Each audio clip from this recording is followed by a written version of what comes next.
So, the Word of God that we're going to read is, we're going to flash on the screen, and we're going to read it together. And this is the Word of God for today. First Samuel chapter 2, verse 30. And it is God who said these words. And what an amazing word.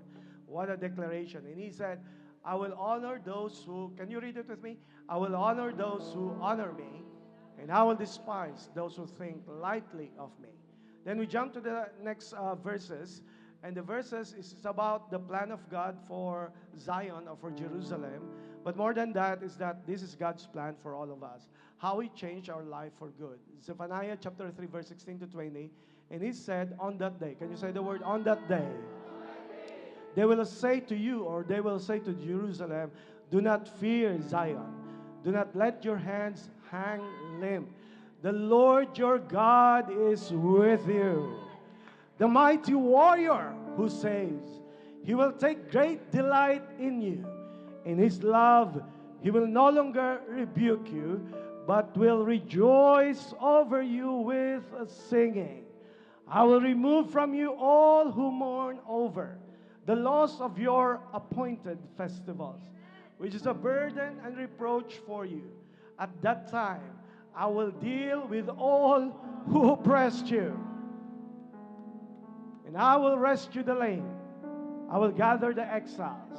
I will give them praise and honor. There you go. I will give them praise and honor in every land where they have suffered shame. At that time, I will gather you. At that time, I will bring you home. And He said, I will give you what? I will give you honor and praise among all the peoples of the earth, when I restore your fortunes before your very eyes, says the Lord. Today I'll be speaking on the subject from dishonor to honor, and how God changed our life that's coming from shame to a life of grace. Father, bless the word in Jesus' name. Amen and amen. Please be seated. Amen. From dishonor to honor. Is there anyone here thankful to God that God has saved you, God has blessed you, and God has loved you? Is there anyone aware here that you are existing, you are living, you are standing because of the love of God? And all of us believe that all of us are sinners before God. A while ago, while I'm looking all the people who are worshiping here, I'm looking on, the people who are leading here. I'm looking at King, looking at Dondi, looking at every person in this place, or looking at the people beside me, looking at the people behind me, looking at those people who are coming in. It just amazes me that the God who has been dishonored in all our life took the time and took the decision that in spite of our sinfulness, God has given us grace and God has given us mercy. Pag titingnan ko si King, it just amazes me that 2 years ago, right? 2 years ago, you're just living a life of dishonor. Walang honor. Buhay na liko. Buhay na walang direksyon. Buhay na walang papapuntahan. Yeah, even your parents and family never thought na ikaw ay kayang baguhin ng Diyos. And that's why I'm saying, but looking at you now, that you are now standing and leading us to praise and leading us to worship. Only God can do that. From dishonor to honor. Many people in this world take it the opposite way. Kung kailan ka nagsiserve kay God, parang dinidishonor ka nila. But I want to tell you this. It's okay for us to be dishonored by this world as long as we are honored by the Lord. I don't exchange that I want to be honored by the world and dishonored by the Lord. Are you following me now? Mas mabuti pang hindi ka i-honor ng mundo basta ino-honor ka ng Diyos. Kesa yung ino-honor ka ng tao ng mundo, pero hindi ka naman ino-honor ng Diyos. I want to declare today, you cannot give what you don't have. So when it comes to honor, manggagaling ang honor kung kanino talaga dapat i-honor. I want to tell you, ang deserving lang dapat talaga i-honor is someone who is perfect, someone who is almighty, someone who is great, someone who is no limit, and that's only God. But isn't that amazing? Because of His grace, because of His mercy, because of the love of Jesus, He came down on earth, became a man, and He has given something that should never be given to a finite being like us. not worthy for us to be given honor. But in Jesus Christ, He redeemed us with His blood. He redeemed us with His power. And because of that, God has given us honor. And so from this honor, He has given us honor. And where that honor came from, honor only comes from God. I tell you again, you can never give honor what you don't have. So kailangan makamtan mo muna yung honor bago mo ito ibigay. Because hindi mo pwede pilitin ang sarili mo na wala ka at sabihin mo ibibigay mo. Kung wala kang honor, wala kang may bibigay na honor. That's why people who dishonor are actually walang honor sa sarili nila. And the thing is, God is the one. And it just blew my mind. How come in a world that I'm a sinner before God? We are all sinners, imperfect before God. But God, He said on this word, I will honor you. He said, I will honor you. The verse that we have read, I will honor you. And that's an amazing thing. Ladies and gentlemen, the reason why you are here, because honor comes from love. Because God loved you first. And He has chosen that if He's gonna redeem you and save you, then you will be honored. So therefore, kung may honor na binigay sa iyo si God, that's the only time that you can give honor. Come on, everybody right now, clap your hands. Are you thankful to God that you have been honored by God? Naniniwala ba kayo na hindi kayo worthy talaga? Dapat i-honor.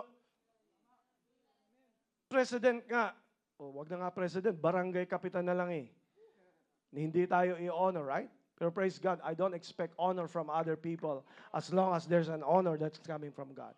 But I want to put the premise, bago ko i-lay down yung mga practical things of how we honor, how we live a life of honor, so that you will fully understand that unless God save us, unless God change our hearts, we can never really give a true honor. Amen? So that's the thing. The thing that we have read a while ago is that sabi ni God, I will honor those who honor you, and I will despise those who treat me lightly.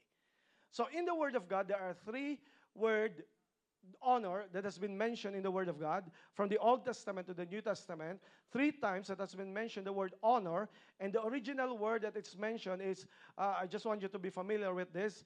The first word is from Hebrew, and the word is called kavod. Can you say the word kavod? And the other word is from the New Testament, which is Greek. It's called timeo or timao, right? The third thing is the word doxa, right? Doxa. So those 3 words are the ones that are mentioned in the word about honor. So let's dig deeper, and we will learn how we're going to live a life of honor. So the first one, it says kavod. And kavod actually means is that you put weight on it. Right? You put weight on it. So what does it mean? Ang kabaliktaran, putting weight, hindi ko sinabi you put on weight. Okay? Iba po yun. Okay. Iba yung putting weight on something. So when you say putting weight on something, you are putting a value. You're making it important. You're making it valuable in your life. You are putting a priority in it. Yan ang gusto sabihin ng putting weight on it. For you to understand putting weight on it is for you to understand the opposite of it. The opposite of putting weight on something is actually means treating it so lightly. Right? Did you get that? Treating it so lightly. Ayaw natin na tayo i-treat tayo na parang wala lang. Ayaw natin na tinitreat natin ang trabaho natin na lightly lang. Ayaw natin na i-treat natin ang pagsiserve kay God na parang wala lang. Parang sideline lang. Parang something that, kung maisipan ko lang, that's treating lightly. And especially when it comes of honoring God, He said, I will honor those who honor me, but I will despise those who treat me lightly. God values honor more than us. So therefore, ang sabi niya, the first word, that's why I want to encourage you, the first word, honor, what does it mean? It means this, we put weight in everything we do. We put weight. That's what it means, kabod. You putting weight in it. Binibigay mo lahat ng support. Pakinggan nyo, sundan nyo ko so that you will be amazed how God is blessing you. Gusto nyo malaman kung bakit kayo binibless ni God hanggang ngayon? Do you want to know? Do you want to know why you are still alive today and you are living a life that has been protected by God and God has been providing for you all this time? Follow me now. Ano ulit ang meaning ng kavod? It means that putting weight on something. Binibigay mo lahat ng support mo, lahat ng power mo, lahat ng priority mo, lahat ng time mo sa isang bagay. That's what you say, honoring, putting weight, kavod. Okay? Okay. Now, you've forgotten, sinong unang nagbigay ng honor? Sinong unang nagbigay ng honor? Come on, when I say kavod, I'm putting weight on something. For example, what I'm doing right now, I'm putting weight on this. Hindi ito lightly. I prepare good, I prepare much. I don't care if it's 1,000, 100, or 10. When God says to me to preach, I will give my best shot as if the last. I will prepare, I will study, I will pray, I will kneel before God. I will exhaust all things because for me, this is very important. I will never treat it lightly. As a preacher, as a pastor, I will never treat it lightly. I will always put all my weight on it. And that is why what God is saying, when you do something for the Lord, you put weight on it. You honor God by putting all your support, giving your everything to Him. That's what you mean by honor. Now, I'm pointing it to you so that you will understand, sinong unang nagbigay ng honor? And honor comes from God. Now, come on somebody. You gotta understand this. If God is saying, I will kavod, I will put my weight on you, it means that everything that I have as God, everything that I have as a powerful king, everything that in my resources, everything that I have in this life, He gonna say, I gonna give it to you. I'm giving full weight on you. I'm supporting you. I'm providing for you. I'm guiding you. That's what it means. Is there anyone here thankful that God is backing you up all these times? Kahit walang nag-back up sa'yo, kahit walang nag-support sa'yo, kahit walang nag-praise sa'yo, praise God, God is supporting me. God is pushing all His weight on me. And that is why, never underestimate a person whose total dependence is in God. But those people who are trusting in the honor coming from the world is dangerous.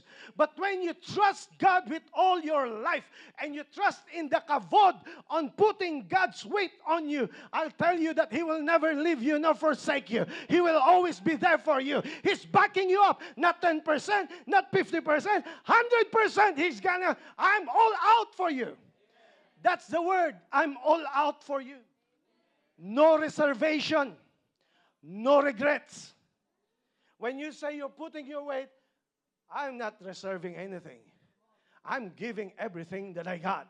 If God has given everything He got, when I see that Jesus Christ gave everything He got, He suffered on the cross, He walked on those Golgotha road carrying the cross, and He could have even said, tama na to, okay na to, pwede na to. No, He didn't. He walked up to the cross. He walked up to the mountain. And there on the cross, He died for us. And before He died, He said, it is finished. That's Jesus giving all the best that He got. He's giving all the weight to us. And until now, the reason why we can be strong and we can be so praising God is because I know that I have a God that's backing me up. Huwag kayong magpapadaya sa dyablo na tinuturuan kayo at dinadaya kayo na parang isip nyo, hindi kayo binabakapan ng Diyos. Can I say this? Pag kinokorek ka ng Diyos, huwag mong isipin na hindi ka binabakapan ng Diyos. Ang mga magulang, pag kinokorek ang parents, hindi ko sabihin na hindi kita binabakapan. Kinokorek kita dahil totoong binabakapan kita. Kung coach ka, sasabihin mo siya kung anong mali. Kasi yun ang tunay na pag-back up. Pag pinapabayaan mo, hindi tunay na pag-back up yun. Following me now? That's why when God is saying to you, hey, do this, don't do that. He is backing you up. He's totally backing you up all this time. Come on, somebody. Can we praise the Lord for that? That's why, kavod, putting your weight in everything that you do, it means that, of course, you're going to honor God. What is that? Honor God's presence. Honor. I love the song a while ago. I came to praise. I came to praise. When he said I came to praise, hindi ako narito para ako pagpalain. Can we end that stuff in our hearts? Iwanan na natin yung dati nating perception na kaya tayo nag-church or kaya tayo nagsisimba ay para pagpalain tayo. Ginawa mo pang pambuenas ang church. Walang buenas sa Kristiyano, blessings meron. Ang buenas kasi, chance. I don't live by chance, I live by the choice of God. Lahat ng blessing na binigay sa akin ni God, pili at pinaghandaan ng Diyos para sa akin. And that's why honor God's presence. The reason why we are here, because we honor God's presence. Narito ka because you're singing for the Lord. You are singing for Him. Only Him. Nag-church ka, not for someone else, but for Him. I honor God's presence. Whenever the believers are coming together, you honor God's presence. The second one is this. You honor God's Word. You honor God's Word. We don't preach the ideas of men. We don't preach the opinions of men. I don't even preach my own concept. I all taken it from the Word of God because I believe God honored His Word, and whatever He honors, there's a weight on it, and whatever there's a weight on it, that's the thing that can change the life of the people. In this house, we honor God's Word. That's why when the Word of God is read, we stood up because we honor the Word of God. Pag uwi natin sa bahay, hindi lang ang Bible ay pang Sunday. Kasi we honor God not only on Sunday, we honor Him for the first day of the week, but we also honor Him on the first hours of the day. Pagising mo yun agad. Honor God's presence, honor God's Word. Not only that, you honor God's work. Honor. That's why I want to thank you. I want to honor you for honoring God's work in this house. Come on, can we clap our hands for what? Are you thankful what God is doing in this house? Yung may binigay si God na verse na I think it should be a pattern of us when we go to church. Okay? I think it's on the screen. There you go. It says, if you turn away your foot from the Sabbath, from doing your pleasure on my holy day. Take note of that. On my holy day. Hindi lang sa Sabbath, but sabi niya, but if you are doing your pleasure on my holiday, that's why dapat sana wala ka ngayon. May iba kang pleasure na dapat puntahan. But praise God, pinili mo na to be in the house of God. Because your pleasure for the Word of God is greater than the pleasure of the world. Come on, I believe may mga iba rito na may mga hindi alam na may sacrifice kayo para lang makapunta kayo sa house of God. And I want to honor you for that. God is honoring you for what you're doing. Ang iba sa inyo, may pinagdaanan kayo kahapon, umiiyak ka kahapon. But praise God today, you are just praising the Lord. You don't care because you said, my pleasure is in the house of the Lord. So God is commanding us, if you really honor God, sabi niya, priority mo palagi is yung work ni God. You don't do any pleasure on my holiday. And sabi niya, call the Sabbath a delight. Come on, a delight. Gusto sabihin ng a delight, gustong-gusto mo. Hindi yung paggagaling dito sa church, tatanungin ka ng mga kaibigan, saan ka galing? Sa church. Anong meron? Ewan ko nga eh. Now here's the thing. But if it's your delight, that's the best way that you can tell people how God is changing your heart. Na pag tinanong ka saan ka galing, oh my goodness. Oh my God, wag mong simulan bro. Wag mong simulan. Wag mong simulan. Amazing pa lang. Sa simula pa lang, doon pa lang sa sa labas, hindi na kami magkanda o gaga. Everybody smiling. Lalo pag pumasok ka, makita mo yung hosting team. Wini-welcome. Saan ka naman nakakita na wini-welcome? Pinapalakpan ka, pumapasok ka pa lang. Oh, wag mo akong simulan, bro. I can recount to you everything. Pagpunta mo, yung music team, hindi lang yan kumakanta. Nag-welcome din yan sa mga darating. And then, makita mo, pambira, amazing yung band, yung worship team. Nagpe-praise sila kay God. Yung isa kahit puyat, yung isa kahit broken-hearted, yung isa may birthday. Come on, nagpe-praise sila kay God. Kahit anong pinagdaanan. Amen. Amen. Di ko alam kung sinong broken-hearted. Gawa-gawa ko lang yun. But the thing is, you can just say everything. You can say, my God, at saka favorite ko, bro. Kami lahat naglalakad, pumupunta, bumababa, at nagbibigay kami ng offering, nagbibigay kami ng tithes. Ang gustong-gusto ko yung bro, kasi walang nakakalusot. Pag naiwan ka dyan, pambihira, ba't ako naiwan dito, pambihira? But you are giving because voluntarily na parang widow of the mite, a mite of the widow, na pumupunta ka at binibigay mo yung the best mo para kay Lord. Na kahit papano sa church, hindi ka puro nakaupo, nakatayo ka para magbigay ka ng worship para kay Lord. An amazing. And then tatawagin na yung preacher at pag mag-preach siya, sumisigaw siya. Ewan ko kung bakit siya sumisigaw. Hindi naman siya galit, pero baka gusto niya gisingin lang tayo na dapat buhay tayo. Hindi yung pag sa ibang bagay, alive na alive ka. Come on. Pagdating sa boxing, pagdating sa mga sports, todo ka bigay. Come on, pag sa Word of God, dapat ang church hindi patay. Dapat buhay lahat.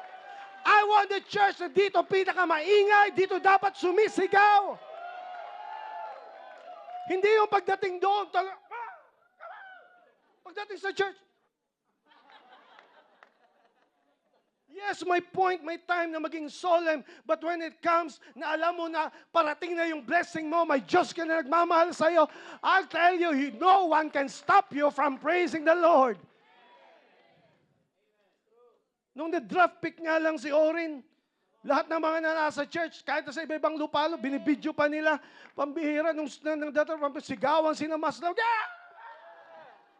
Imaginein mo kung hindi lang draft pick ng PBA, imaginein mo draft pick ka ng Diyos for all the people na dapat, ka mo sumali.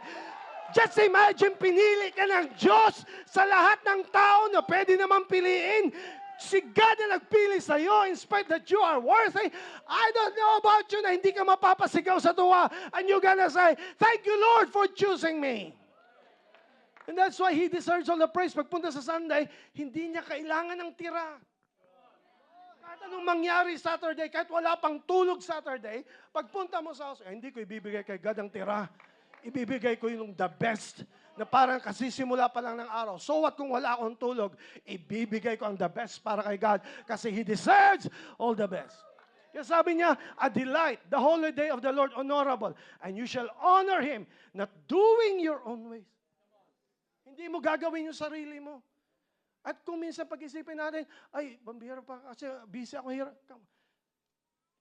We need to pause for a while. Sino nagbigay ng buhay? Sino nagbigay ng hininga? Ang hinihingi lang ni Lord, first day of the week. Wala pa nga tayong evening service. Amen? Pero sabi ni God, give me the first day of the week. Ilang oras lang to. Naka-aircon pa tayo, although mahina konti. Nadidinig tayo ng Ayala, Phyllis. Pero kahit anong mangyari, we give the best.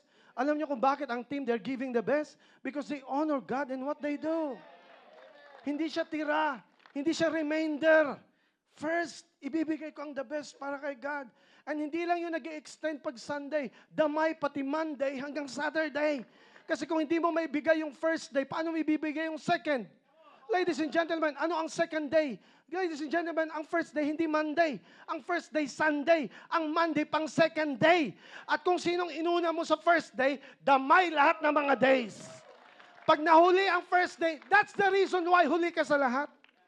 Huli ang blessing mo, delayed ang blessing mo. Bakit? Hindi mo inuna si Lord. Seek first the kingdom of God and all these things shall be added unto you. Not doing your own ways, not finding your own pleasure. Ayun, huwag mong hanapin yung sarili mong pleasure. Palagi nating nadidinig, kung hindi mo gusto ang kanta, come on, bear with it. Kasi hindi naman kami kumakanta para ikaw ay magustuhan mo.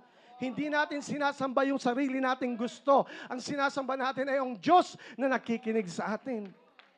We are not finding our own pleasure. Kung hindi mo gusto ang message, hindi mo pleasure ang sinusunod mo. You gonna follow kung anong binibigay ni God para sa'yo. That's honor. Not finding your pleasure. Nor speaking your own words. Did you get that? Imagine mo, nagpipreach yung pastor, nagpipreach yung speaker, nag-speak ka rin sa mind mo, mas magaling ako dyan. Parang mas maganda na ganito. Come on, when you enter the house of God, regardless kung ano man yan, saan man yan, if God has appointed the man of God to speak the word, He has given by the Holy Spirit to speak the word, then you listen to it, not creating your own words.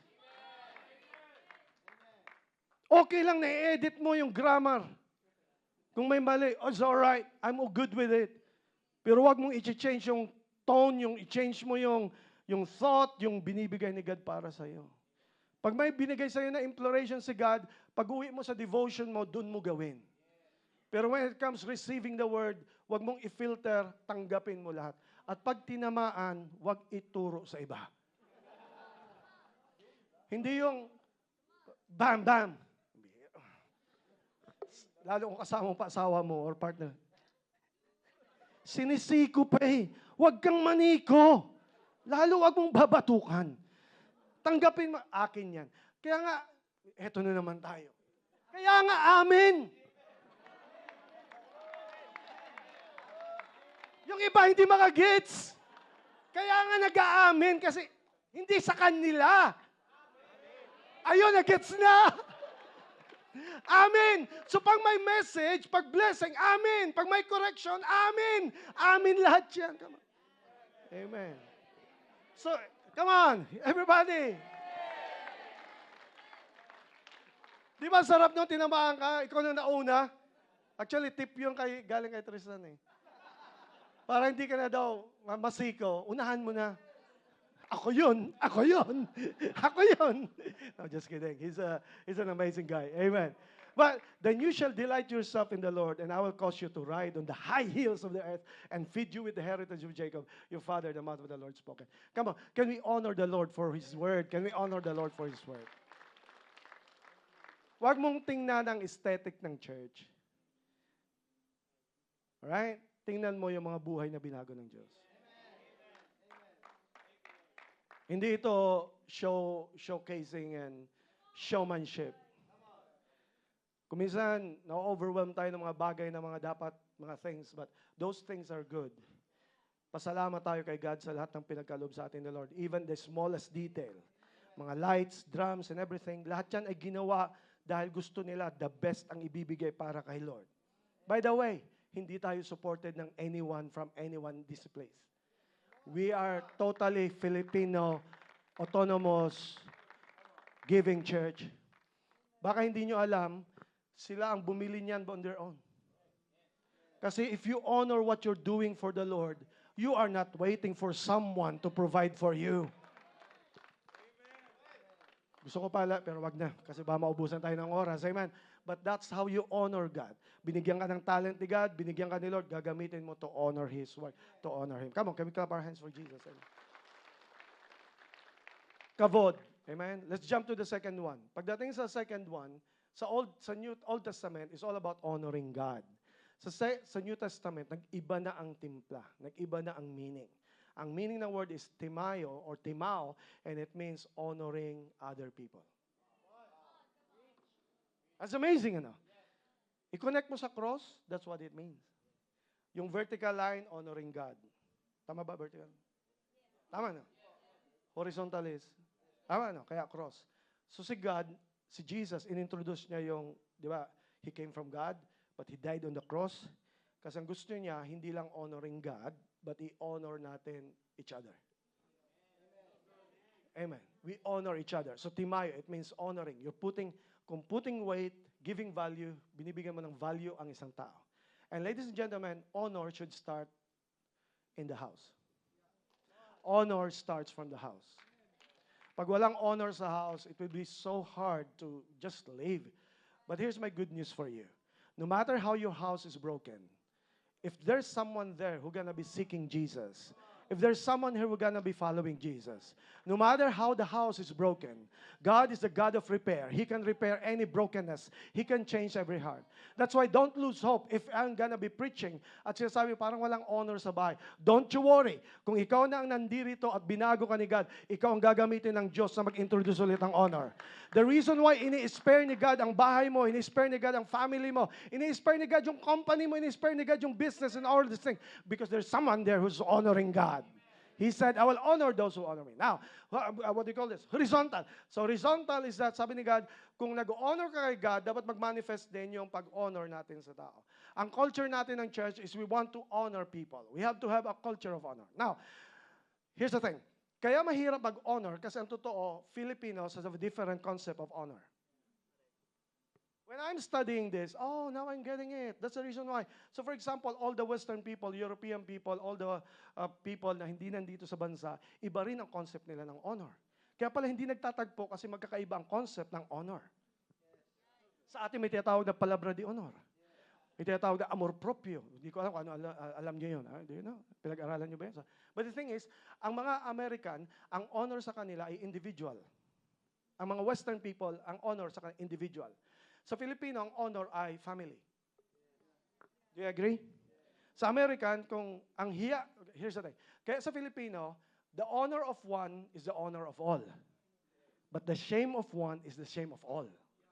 Do you agree? Tama? Sa American, kahit mali yung tatay, hindi nila tinitingnan yung anak na pareha sa tatay. Because everybody's individual. Sa Philippines, iba. Do you agree with me? Okay, ang kasalanan ng tatay, damay pati lahat mga anak. Ang kasalanan, no, that's how we value honor. Iba ang perception natin. Another thing is this, ang pagtingin natin sa Western world, ang honor sa pagtingin sa Western, ang honor sa kanila is something that about your color, about your status, sa Philippines is totally different. Sa Philippines, ang honor binibigay sa may title, position, pera, achievements. Pag wala ka nun, wala kang honor. At kasalanan ng sistema natin. Kasi nag-introduce tayo mga bata pa lang, awarding system natin is by honor. Come on. Sabi, oh, wow, that's amazing. Let me explain further. Saan natin natutunan? Nung mga balita bata, pag nagkaroon ng excellence, anong tawag sa pinakamataas? First, doon lang natin nadinig yung honor. Tama? Kaya yung walang honor, walang ka-honor-honor eh. Are you following me? Kaya yung mga bata na lumaki na walang honor, nandun lang sila sa side, ay hindi kami ka-honor-honor. Yun lang yung mga umaakyat sa stage.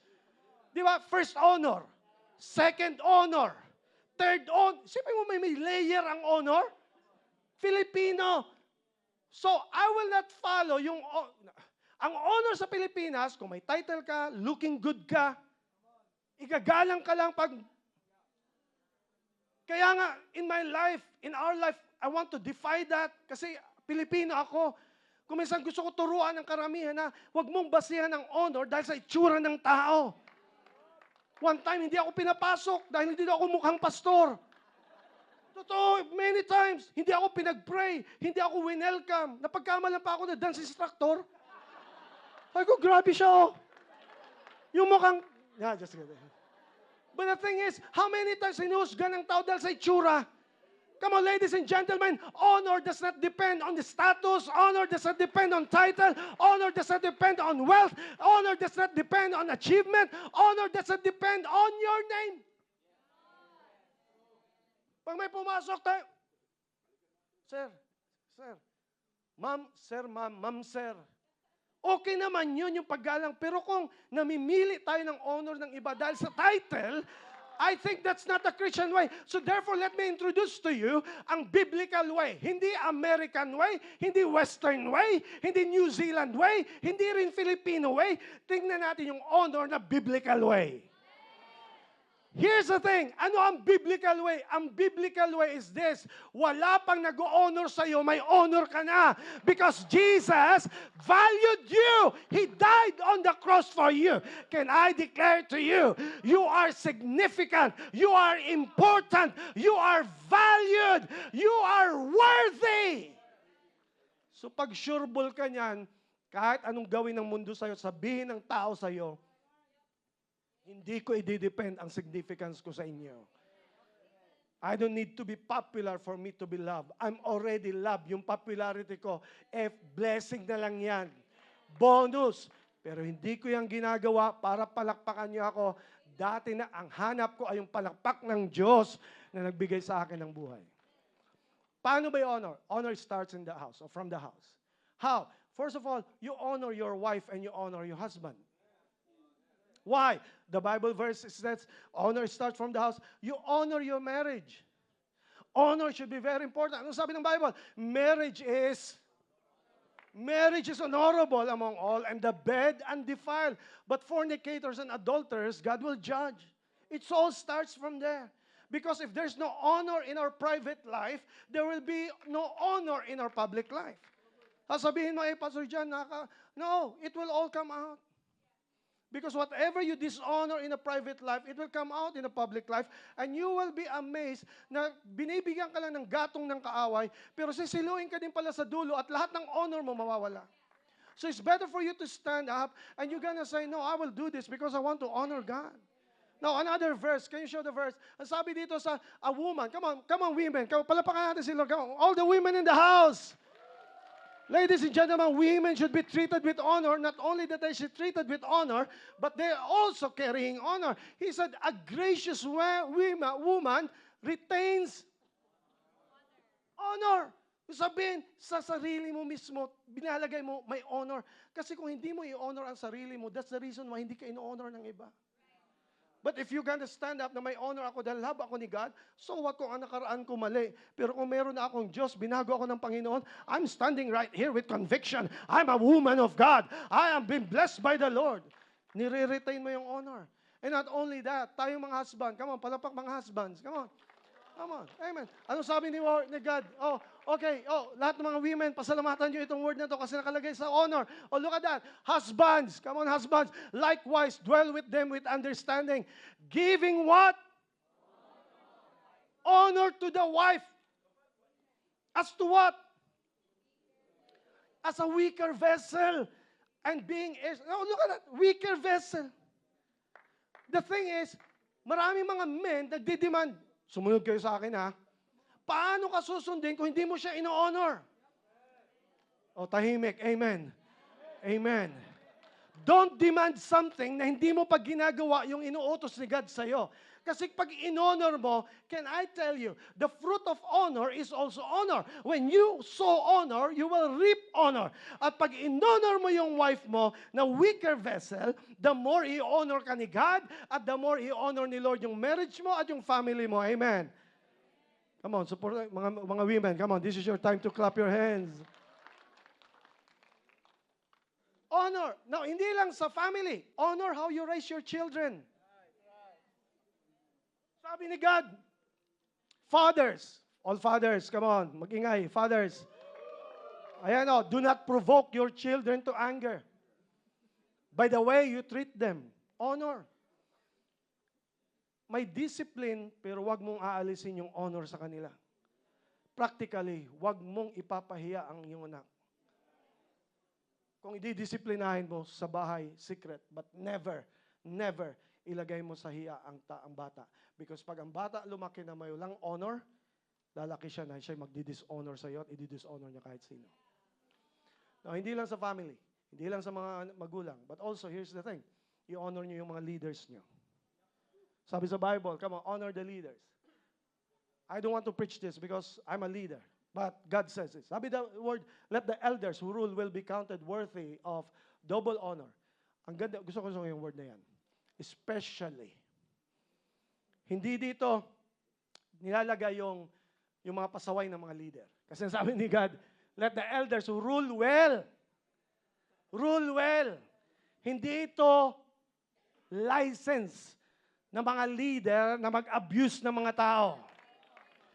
Ang emphasis, yun lang na nagro-rule ng well. Alam mo yung nag-rule ng well? Yung nagro-rule ng balon. Hindi na-gets ang iba. Patapos na tayo. Amen.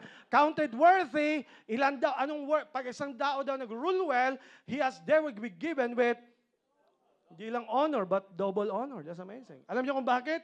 Kasi pag ang preacher or pastor ruling well, hindi lang siya double honor, ino-honor mo siya bilang person, but also another honor is that yung calling niya na galing kay God at kaya nanggiging double honor.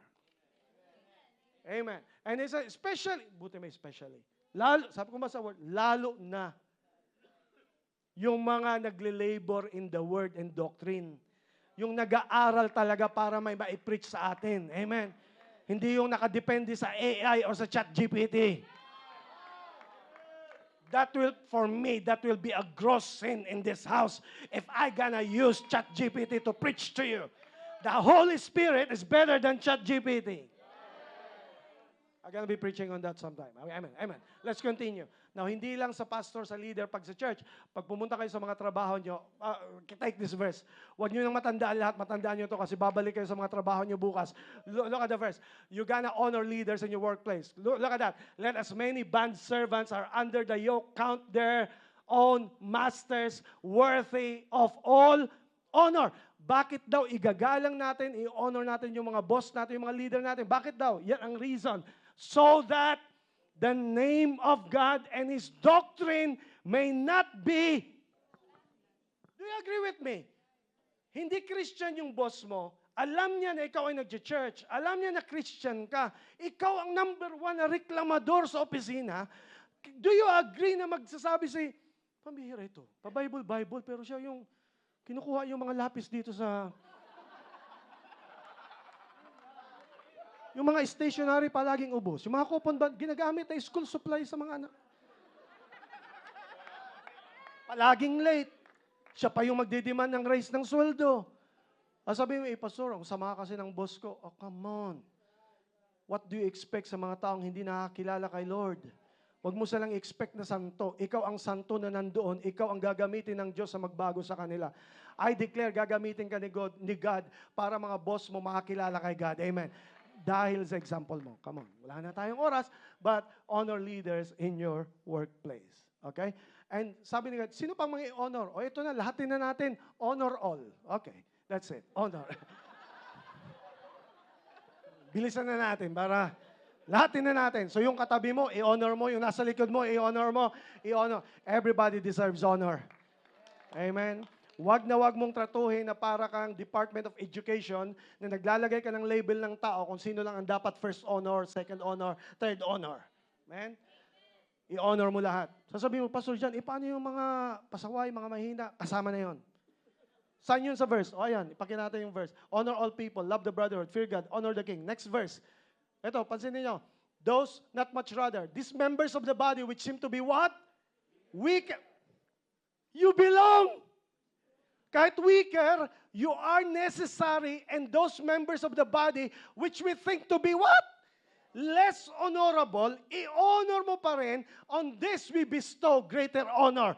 Ladies and gentlemen, wala sa status ang pag-honor, it's a choice of the heart. And that's why we honor everybody in the house. You are one. And that's why in this place, kahit anong itsura mo, kahit ano ang background mo, pagpunta mo dito sa house, no one will judge you because we honor you. Amen. Palapakan natin si Lord. How do we honor in the house? Honor all people. May gusto ako sana dumiretso na pero parang pinapabanggit to ni Lord eh. Alam niyo pag-express ang honor? Language. Hindi ang honor greater than politeness. Hindi ka lang polite. You really honor. You put weight on what you do. Yung sabihin is this, paano niyo makita yung honor? Is that yung honor, you render honor to whom honor is due. May verse, parang may nalampasan ako, Warren. May verse na ipapakita ko sa inyo is this. May verse na, alam niyo pa paano nagbibigay ng honor? Pag nag-avoid ka ng away. Ipakita mo yan, Warren. Balik. Yeah. Back. Asa na ba yun? Amen. Forward. Hintay yung, kasi pinapabanggit yun ni Lord eh. Kasi wag natin ma-miss. Sige pa. Alright, Dan. Alright. We can wait. There you go.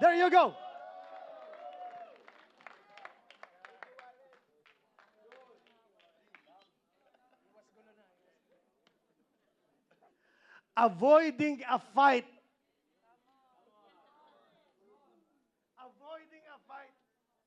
Is a mark of honor. Ngayon na anak ka na ng Diyos, iba na ang patience mo, iba ng pananaw mo. Pwede ka na magpigil. Gigil ka na. Dati, kung di ka pa binago na God, ay kung saan na pupuntahan yung mga kaaway mo, ang bilis mo magalit, ang bilis mo magmura, ang bilis mo manakit ng tao. Pero ngayon, pinipigil mo ng sarili mo because I gonna honor the Lord. And ladies and gentlemen, if you are doing that, the person who are patient now, God honors those people. Because through its strength, knows how to restrict yourself. Nakikita ang tunay na maturity na kaya mo na magpigil. Hindi yung konti lang. Kristiyano to bro, pero ito hindi. Kaya pag binaptize, ilubog nyo talaga totally ah. May baptism tayo, May. Pag binaptize, ilubog nyo lahat. Kasi yung iba kumakapit sa'yo. Yung kamay nakataas, hindi na ilubog, kaya hindi na isama sa pagbabago. Kaya hanggang ngayon, away pa rin ang away. Kristiyano to. Pero ito hindi, abangan mo to. Ang mahirap pa niya, nagsiserve pa sa team. Yun ang mahirap niyan. The thing is, come on, let's honor. And the way you're gonna honor people is you give them the respect that you're giving to them. Amen. Come on, palapakan si Lord. Let me close. Let me jump. Panghuli. The word is kabod. The second one is timayo. The last one, this is amazing. The last one is doxa. Doon galing yung word na doxology. Kung sino rito, galing kayo sa mga church na ancient, church na where you came from, doxology, nagpe-praise tayo ka. Sino rito ang nakaka-relate? Yung praise God from whom all blessings flow. Praise Him from all creation. So, pinipraise mo. Doxology. Anong meaning tayo ng doxa? Doxa, listen to this. And I want you to, come on, can we all stand up? Kasi tuyutugtugin natin sa kabila. Amen. Let's all stand up.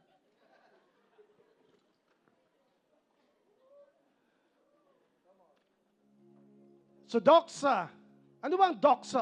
Pastor John, anong kaibahan dun sa kavod? Anong kaibahan sa timeo? Anong kaibahan ng doxa? Okay? Listen, don't miss this as we all standing up. Sa Old Testament, may tinawag si God na family na mag-serve sa Diyos. Pangalan niya Eli. May anak siya na Hophni ang pangalan sa Phinehas. Pero they treated lightly the work of God. Nag-church sila pero hindi nila binibigyan ng pagpapahalaga ang gawain ng Diyos. Ang ginawa ni God, sabi niya, because of that, I'm gonna judge you and I'm gonna punish you. Hindi ka na magiging high priest because hindi mo tinitreat ang lightly. Si Eli, hindi niya kinorek yung kanyang mga anak. So, ang nangyari is that, sabi ni God, because you honor your children more than me, again, I will all dishonor. Yun ang context ng binasa nating verse. Sabi niya, I will despise those who treat me lightly. Nagkaanak pa rin sa isa niyang anak, at ang pangalan ng anak na binigay, follow this, ang binigay na pangalan is Ikabod. Alright, Ikabod. Ano ulit kanina ang honor, meaning? Ano? Kavod.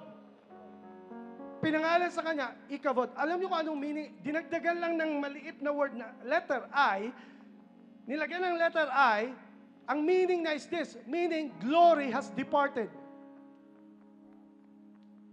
Dahil hindi sumunod, hindi in-honor ng family si God, ang naging punishment ni God is ikavod. Kung sabihin, wala ng glory, wala ng honor. Anong dinagdag na letter?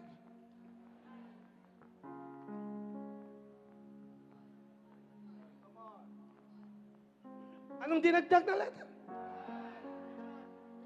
The greatest hindrance of honor is yourself. The word I.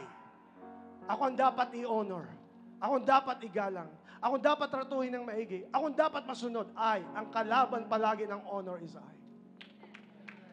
Pero pag alisin mo yung I, kavod means God is putting weight. Kasi hindi na I ang nag-glorify, kundi si God na ang nag-glorify.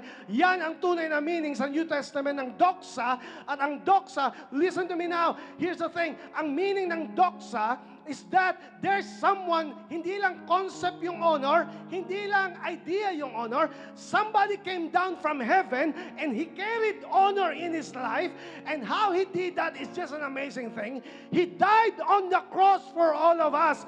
And that's what it means when Jesus paid our sins on the cross. That's the reason why that all the angels, all the firmament, all the people, all the angels in heaven said, worthy is He to receive glory and honor. Doxa is about glory. And I pray that today, in the name of Jesus, let Jesus Christ be magnified in this house. Let Jesus Christ be magnified in your heart. When you magnify Jesus in your heart, ladies and gentlemen, the glory of God comes down on earth and invades you, and this changes your heart. Where there's the glory of the Lord, shame cannot exist. Where the glory of the Lord is, sin cannot exist. Where the glory of the Lord is, insecurity cannot exist. So today, I pray in the name of Jesus, may something ka ba in your life na dysfunctional, something in your life na walang honor, anyone here na nabubuhay ka sa dishonor, nabuhay ka sa nakaraan mo, shame, puro hiya, puro mali. But I want to tell you that today, God has given you a time like this. God is saying that I can give you honor because I love you and I died for you. I declare that in this place, in this moment, God will change dishonor to honor. God will give glory instead of shame. Here's what I feel. Somebody here ay nabubuhay ka sa hiya, sa shame.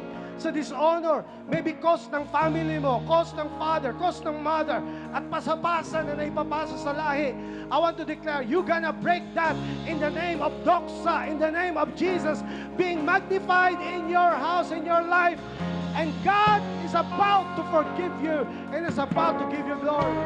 I declare in this house, wherever you are right now, maybe here in the front, up to the back, I declare in Jesus' name, God is giving you honor.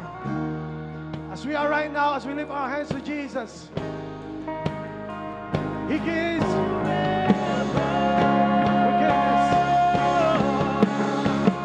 And the angels cry, holy, all creation cry.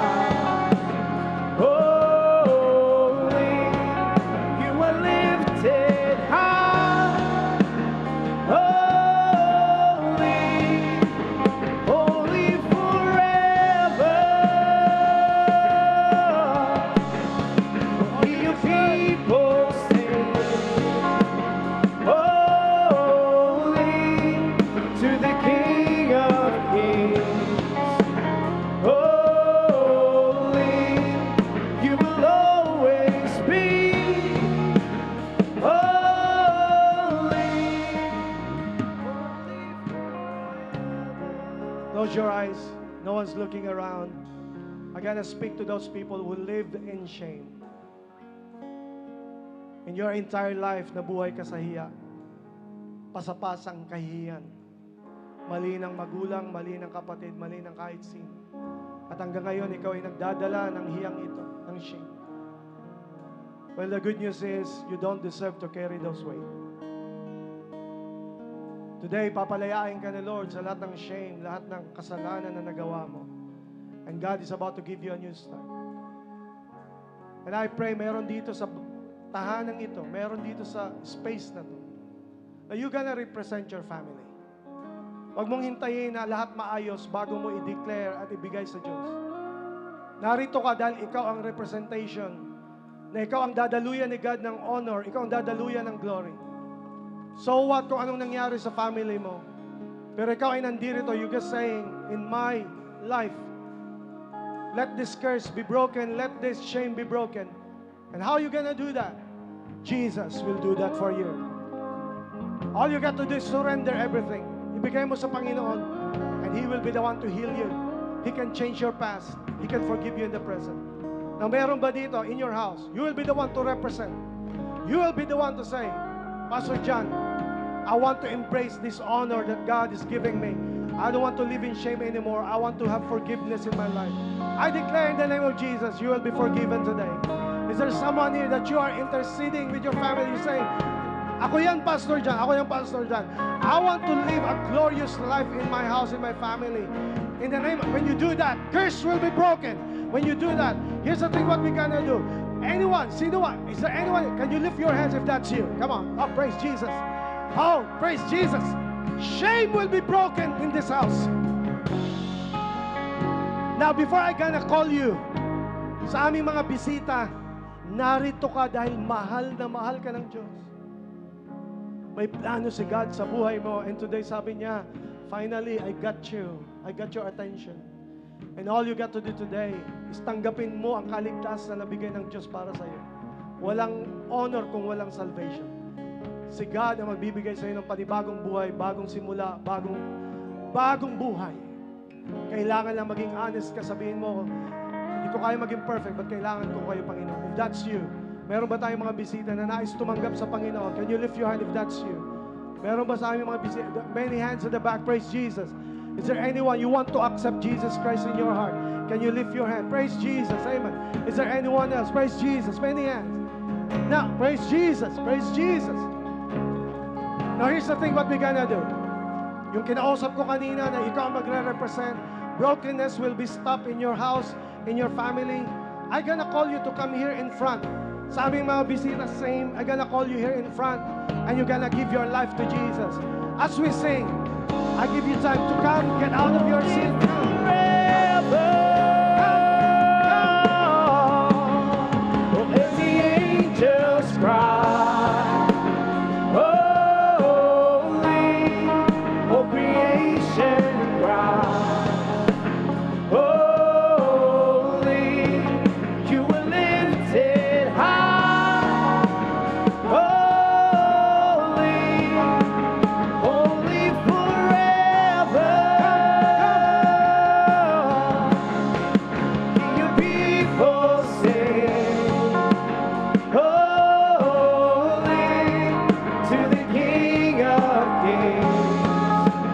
Holy, you will always be holy, holy forever.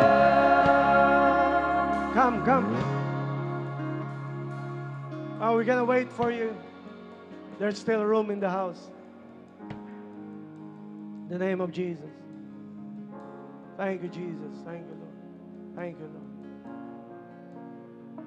Thank you, Jesus. I'm gonna pray first para sa mga bisita natin, para sa ating mga kaibigan, kapatid. I'm gonna pray, and please follow this prayer of accepting Jesus Christ in your heart. Can I request, if you're accepting Christ, can you lift your hand and you follow this prayer of accepting Jesus Christ? Here's the prayer. Lord Jesus, maraming salamat po na minahal mo ako at may plano ka sa aking buhay. Sa araw na to, binibigay ko lahat ng aking tiwala sa iyo, Panginoong Hesus. Salamat, namatay ka sa krus para bayaran ang aking mga kasalanan. Sa araw na to, tinatanggap kita bilang aking Panginoon at tagapagligtas. Maraming salamat sa bagong simula, sa kapatawaran, kaligtasan. Simula sa araw na to, ako'y malaya na mabubuhay na may bagong simula at kaligtasan at relasyon na nanggagaling sa inyo. Simula ngayon, Panginoon, ako'y susunod sa inyo sa pangalan ni Jesus. Amen and amen. Come on, can we clap our hands for Jesus?